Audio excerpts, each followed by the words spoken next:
And that's funny that you said that. And I'm pretty sure you've been in the field long enough to see multiple personalities. I remember having surgery. I won't mention the doctor's name. She was like number one in her field.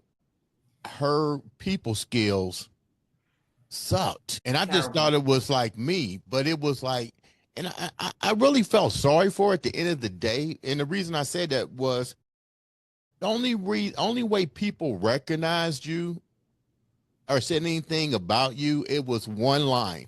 She's a good surgeon, but she's not people oriented. So I remember going to her office to do the follow up after you have surgery. And I'm more like Jason Bourne. When I walk into the environment, I'm going to assess certain things in there, especially knowing that I've already got the feedback that you're not a people person. So I saw a bunch of horses pictures and stuff. So I opened up the conversation about, oh, well, you got horses, and start talking about the horses. And I noticed she started to come out of that thing. But Mhm. back to this question is, I see this often with people.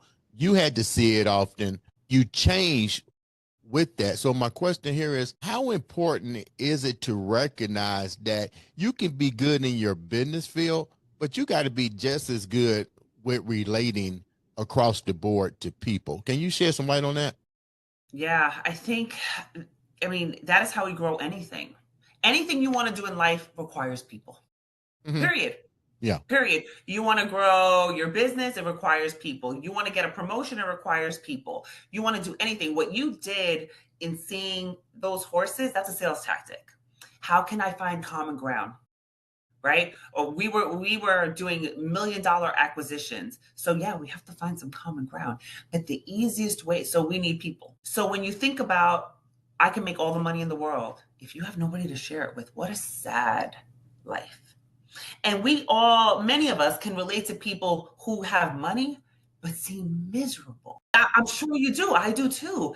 You can, and that's why, by the way, that's why I don't look at the news anymore, right? Because, okay, so we grew up, four of us in the house, my parents, we kind of lived on love, right? There was so much love in our household. And so when people say, oh, this person got shot at the corner, nobody talks about all those homes on that block and Mhm. the amazing love that may be in there. We don't know. Right. We don't know about the person taking care of the grandma down the street, the grandma taking care of the neighbor's kids. We don't know anything about that, right? We just know like the bad things. So I don't even look at the news anymore.